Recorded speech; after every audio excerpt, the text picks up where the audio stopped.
Hi all, this is lecture video number 2. I'm going to cover 8.6, 8.7, and 8.8 in this video. I'm going to try to do it a little more quickly just because uploading the video took a while. It was an hour long. So getting right into it, the functionality of radical expressions. There are many relationships between quantities or functions. This function here, f, equals 3.5 times root x plus 38, models the percentage of US women in the labor force. F of x, so that's what f means, is a percentage, x years after 1960. If you plot this in Desmos, what you'll see is some picture appear like this, where this would be that 38%. And then we would have this increase over time with essentially a leveling off for x being very, very large. So with this in mind, with this context in mind, that f is the percentage of US women in the labor force, x is the number of years after 1960, you can look down here to example 1 now and try to think, okay, what does this equation relate to? So when I'm putting a 70 right there, I'm really saying, okay, for what x did 70% of US women appear in the labor force? Okay, so for what number of years after 1960 x was there 70% of US women in the labor force? So what we're going to do in this section is learn how to solve equations such as this. So if I have 70 equals 3.5 times root x plus 38, what I want to do is isolate x. So the first thing I'll do is subtract 38. So 70 minus 38 is 32. So 32 equals 3.5 root x. And now I want to think of a way of getting x alone. And so this is multiply, 3.5 times root x. So I need to divide that away. So divide by 3.5. So I have now 32 over 3.5. Maybe I'll type that in to see what that is. That's 64/7. I'll write it that way in a second. So in other words, we have 64/7 equals the square root of x. So we're looking for some number such that when you take its square root, we get 64/7. So we want to basically undo this square root. And to undo that square root, we square. So I will square both sides. These will cancel because of that, and I'll just have x alone. So 64/7 all squared apparently equals x. Let me type that in and see what number that is.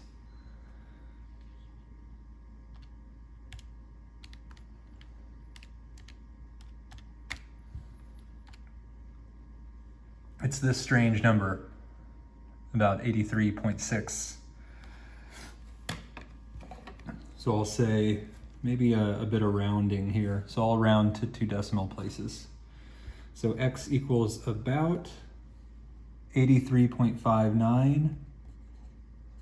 And this is years. And this would be a years after 1960.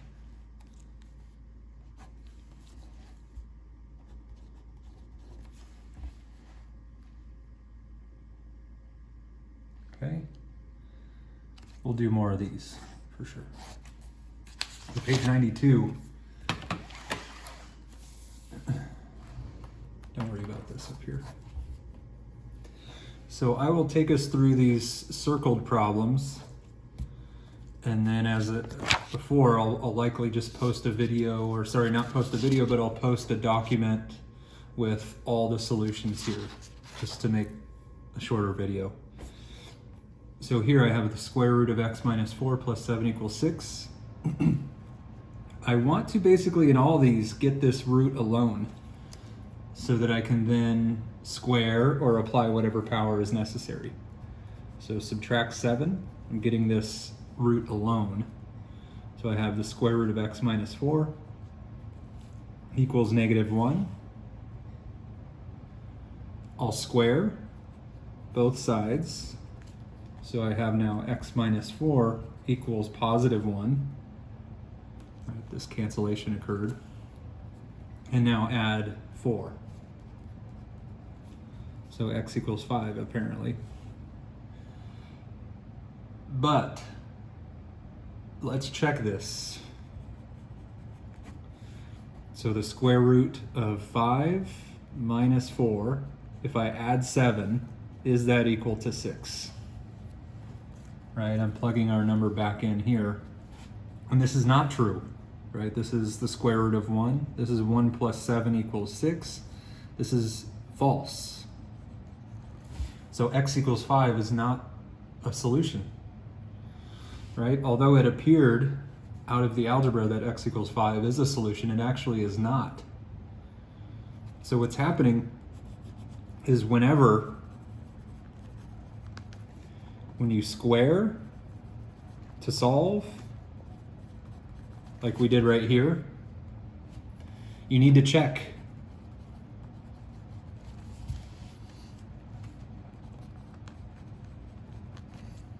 Okay, so when you square to solve, you need to check. And actually any even power, whenever you're using an even power like we did here, you actually need to check your work because sometimes you'll get extraneous solutions, or spurious solutions is what they're called. Sometimes solutions arrive out of the algebra, but they're actually not solutions. Okay, so this one has no solution.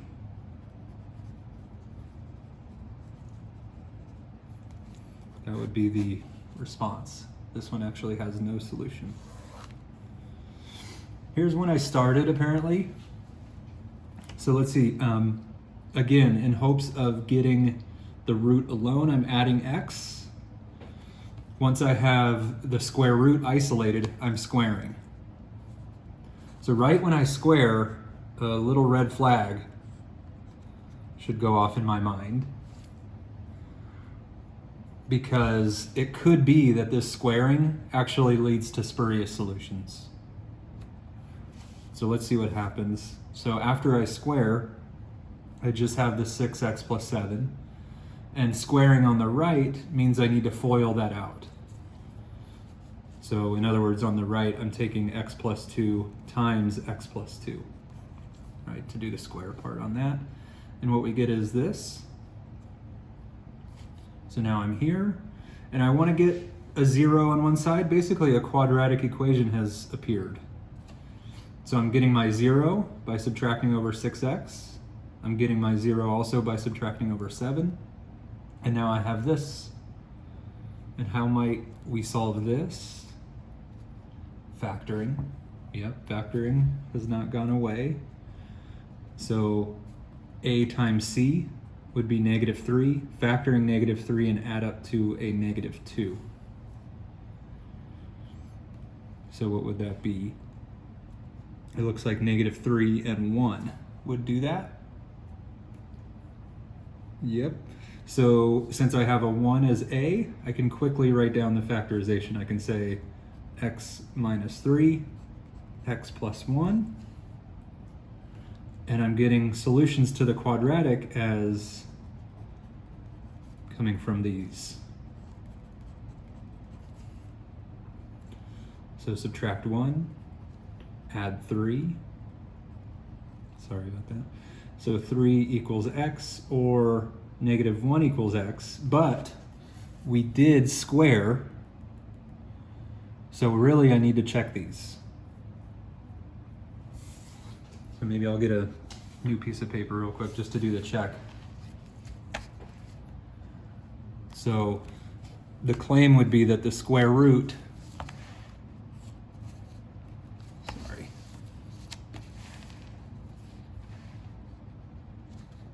the claim would be that the square root of This is, I'm working with it. So let's see, I'll just write it here. The claim would be that 6 times 3, and then plus 7, the square root of all that, minus 3, RU equal to 2. So if this is true, then 3 is a solution. It's not extraneous. So the square root of 18 plus 7 minus 3, the square root of 25 minus 3, 5 minus 3 is 2, yes. So in other words, I know that 3 is at least a solution, but now I still need to check -1. And what I'm doing is I'm taking -1 and plugging it back into the original. So the square root of 6 times -1 plus 7 minus 3, minus -1 this time since we're checking -1, minus -1, RU equal to 2. So the square root of -6 plus 7 plus 1, right, minus minus plus. The square root of 1 plus 1 is 2. So both of these actually work. Sorry, I couldn't see that. So we get check marks for both. So coming back here, I can go ahead and fully box both of these. So it could have been that one was true and the other was not. So we do need to check all of them. So I'll leave this one for you. I'll come back later and post a document with the solutions to this one. So on page 93 is where we're kind of kicking it up a notch. And I have 2 square roots. So just like we were doing before, I do want to isolate the root so that I can apply the proper power to it. So I don't have either root isolated here. So what I want to do is isolate one of the roots. So I'll add the square root of x minus 3 to both sides. So I have square root of x plus 5 equals 2 plus the square root of x minus 3. Now that I have the square root of x plus 5 isolated, I want to square. And I need to square the entirety of the right side. So I'll get x plus 5. After that cancellation occurs, I do have a red flag going off in my mind because I'm using an even power. So I will need to check these. If you're using an odd power, like you will on this one, then you won't need to check. It's always a good idea to check, but there won't be spurious solutions when you're using an odd power, just when you're using an even power to solve. So I have now 2 plus the square root of x minus 3 times 2 plus the square root of x minus 3, right? I'm squaring that, and I can FOIL that out. So x plus 5 equals 4, right? The first combination is a 4. 2 times square root of x minus 3 then, the outside combination. The inside combination is another 2 times x minus 3 in a square root. And then last, I get, well, when a square root is multiplied by itself, that means I'll just get the thing inside. I'll just have the radicand left over. So what I mean there is, in general, if you have the square root of something times the square root of something else, it's just that something. So now I have some like terms, right? Here, I can combine the 4 and the -3. I can say these are like radicals. So I can say I have 4 copies of those. So x plus 5 equals 4 minus 3 is -1. Sorry, it's +1. So I'll just write it as +1. Plus 4 square root of x minus 3. And then I still have this plus x. Right? I have x's on either side. Let me get those together. So subtract x, subtract 1. So I have 4. equals 4 times square root of x minus 3.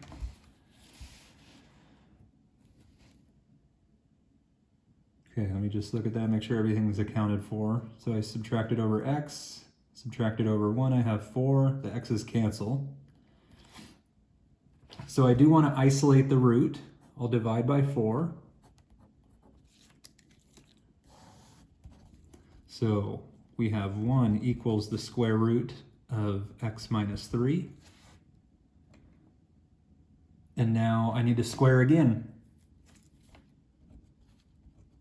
So 1 equals x minus 3, add 3. So 4 equals x apparently is the only solution we're potentially going to see, but really I have this red flag in my mind. So because we actually squared twice, I need to check this. So I'll do the check right here. So I'm plugging 4 back into the original to see if it's true. So is it true that 4, the square root of 4 plus 5 minus the square root of 4 minus 3 is 2? So the square root of 9 minus the square root of 1, is that equal to 2? 3 minus 1, yes, is 2.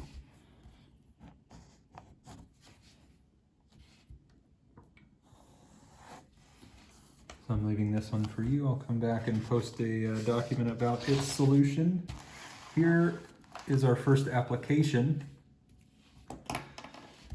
So this is page 94. It says the function f of x equals 29x to the 1/3 power models the number of plant species f of x on an island of the Galapagos in terms of the area x in square miles. So f is a number of plant species. So it could be like 100. That would mean 100 plant species. And then x is how large that island is in square miles. So maybe x is like 6 square miles, or 4 square miles, or 20 square miles, I don't know. So in part A, it says, what is the area of the Galapagos Island that has 87 species of plants? So if that's 87 species of plants, then that will go in for f, since that tracks the number of plant species. So I'll plug that in for f of x. So 87 equals 29 x to the 1/3. By the way, the 1/3 power is the same as the cube root. So these two are exactly the same. Doesn't matter how you want to think about it. I do want to get the root alone, so I'll divide by 29. So 87 divided by 29 magically is 3. And then I have 3 now equals the cube root of x. Now I have a cube root, so I'm not going to square to get rid of that cube root. I need to cube to get rid of that cube root.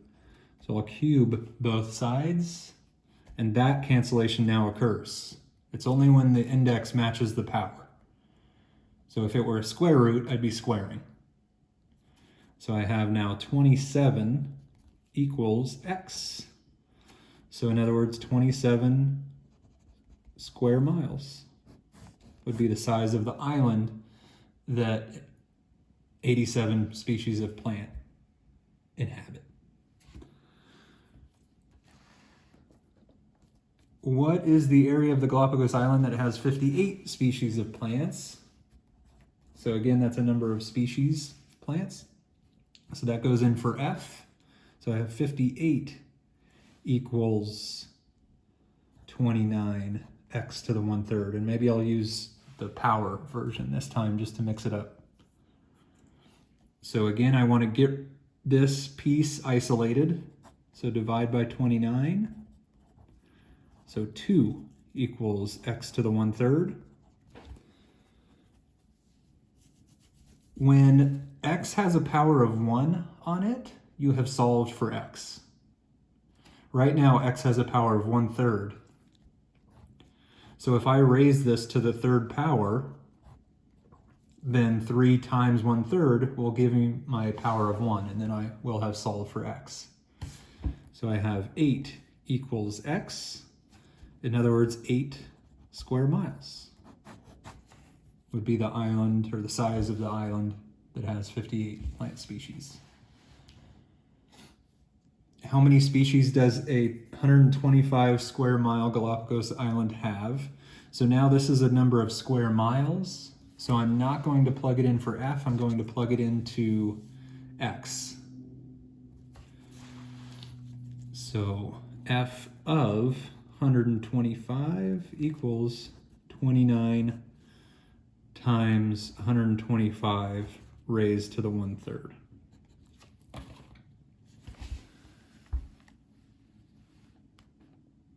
I'm hoping you can see this calculator screen. So I'm typing in 29 times 125 raised to the 1 divided by 3. So 145, hopefully you can see that. 145 species.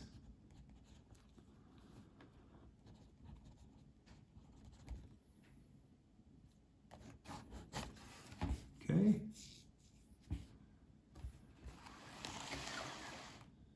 Page 95, that's going to be for you. And now we're on to 8.7. Use of radicals in functions. So here's our standard square root graph. You can see nothing appears over here because we can't have the square root of negative numbers, because a number times itself is not a negative number, ever. All right, so this is just our standard square root of x graph. And you can see that here are some values. Plugging in 0, you get a 0, square root of 0, 0. Plugging in a 1, you get a 1. Plugging in a 4, you get a 2. Square root of 4 is 2. Square root of 9 is 3. So here are those points plotted. So example 4 is just plugging in and getting an output. So f of 3, plugging into this function, 4 times 3 minus 9. This is the square root of 12 minus 9. In other words, this is the square root of 3. Just to see where 4 goes, just to do another one, f of 4 would be the square root of 4 times 4 minus 9, which is the square root of 16 minus 9, which is the square root of 7. So you didn't have to do this one, but just a bonus. G of t, here we're finding g of 0. So I have negative times the square root, 7 times 0 plus 4.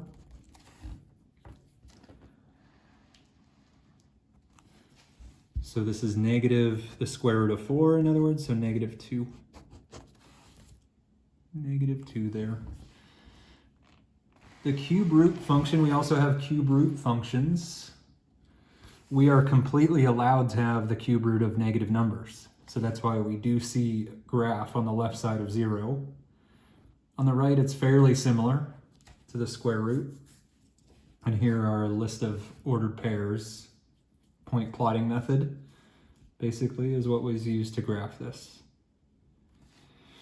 So for example 5, we're looking for f of negative 5, and we have the cube root of negative 5 minus 3. Simplifying, I have the cube root of negative 8. So this means I'm looking for a number times itself 3 times that equals negative 8. That's negative 2.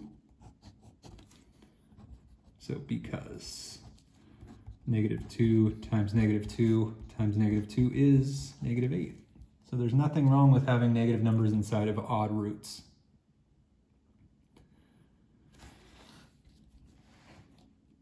Okay, this one's open. For domain, I'll just talk about both of these. So for domain, just like with linear functions, we can talk about domain and range. So domain is the set of all the inputs that actually correspond to an output. The range is the set of all the resulting outputs. So this is asking me, basically, for domain, what x's am I allowed to plug in that actually correspond to real values? The cube root means that actually any number is allowed to result as our radicand. So just like we previously saw, I can have a negative number in this cube root. I can have 0 or 4, or positive numbers or very negative numbers. So actually, the domain in this case would be everything. For part 2, I am not allowed to have any negatives inside of here because now this is an even index. So that 4 means that I cannot have negatives resulting in here. So what I want to say is t plus 2, you know what, t plus 2, you have to be greater than or equal to 0. Right? So t plus 2 needs to be greater than or equal to 0, or else I don't have a real output. So solving for t says t needs to be greater than or equal to -2. So for domain, I would have -2, and then everything above that, parentheses around the infinities.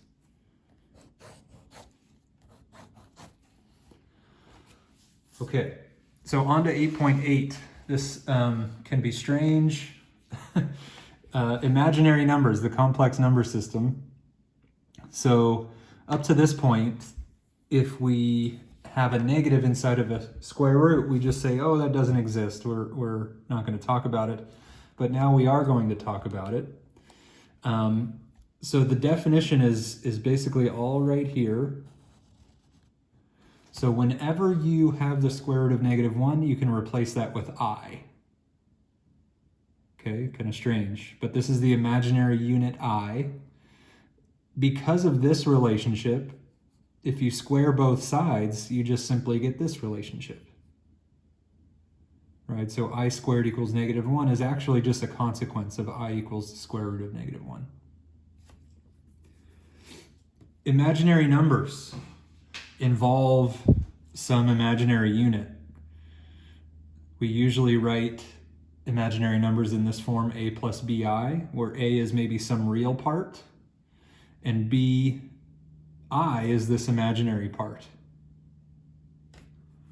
So here are some examples of imaginary numbers. 5 plus 4i. Here's that imaginary part, this real part. Root 3 minus pi I. Again, real imaginary part. Here's 0 plus root 7i. So this is just purely an imaginary part. Complex numbers are basically any number that can be written in the form a plus bi. And it might be that there is no imaginary part, or it might be that there is no real part.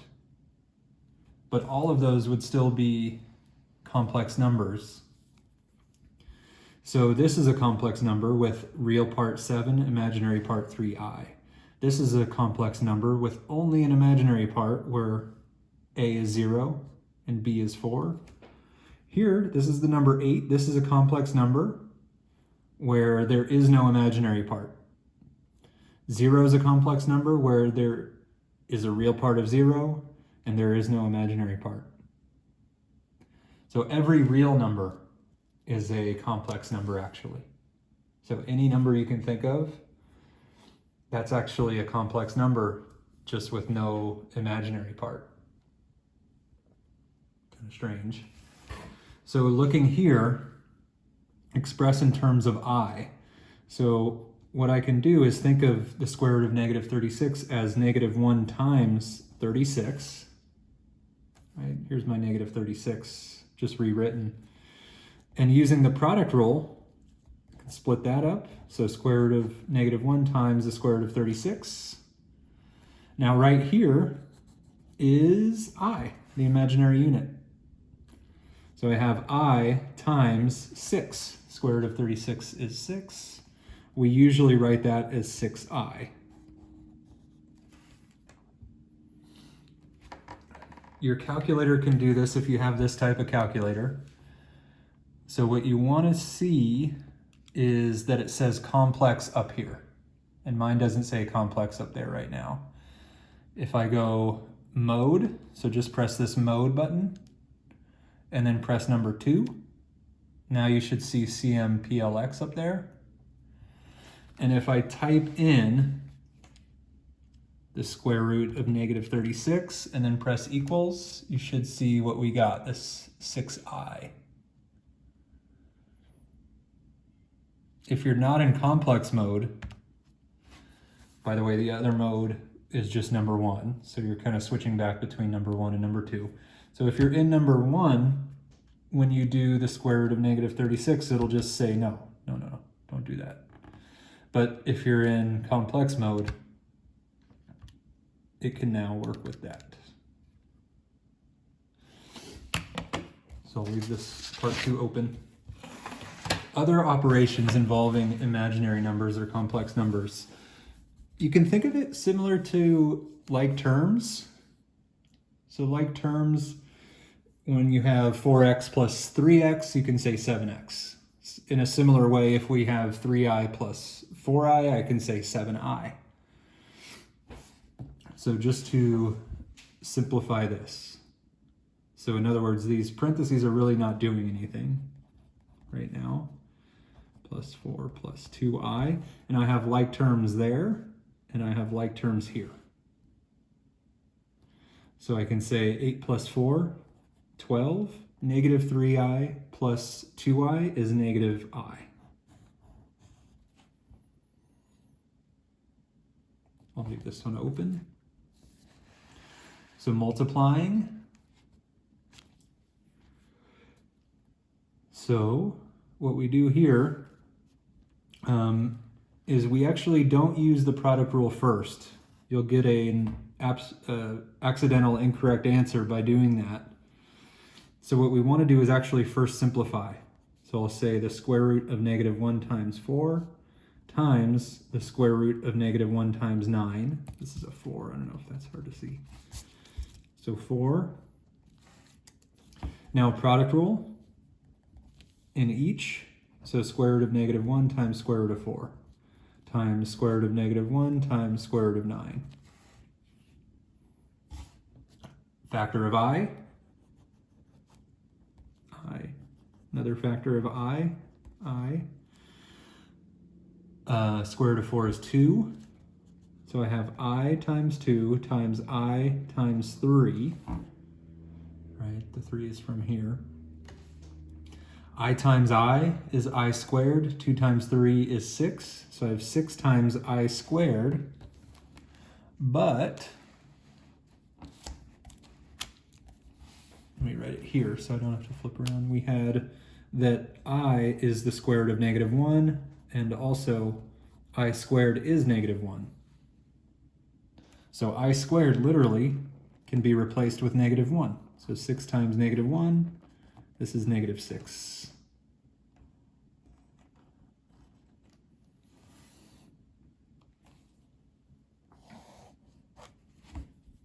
So I'll leave these open. You're going to work on these after the video, and then the idea is that you check the document that I'll post with the video after you're done doing these to check your work.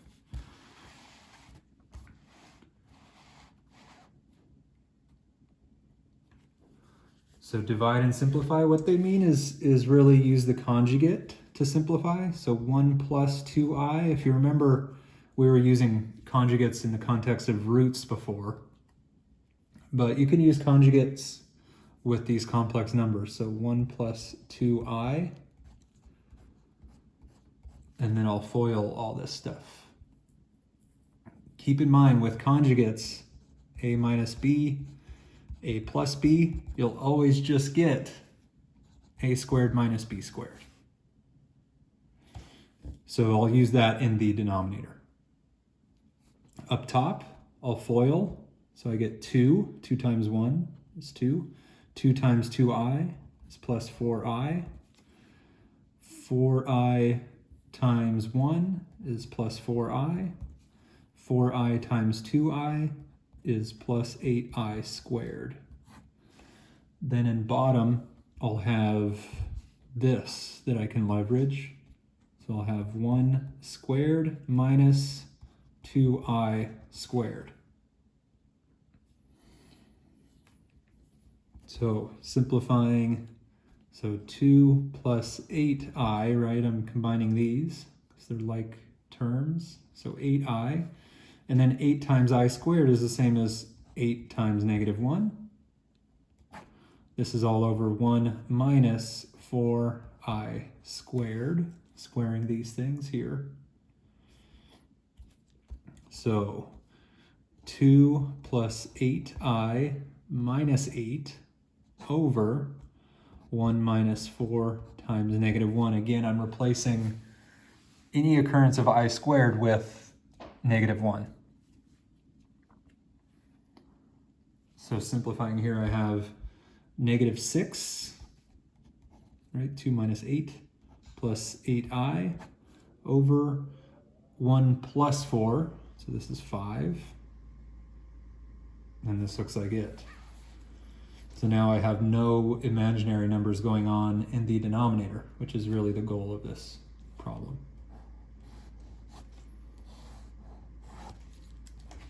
So I'll leave this one for you all.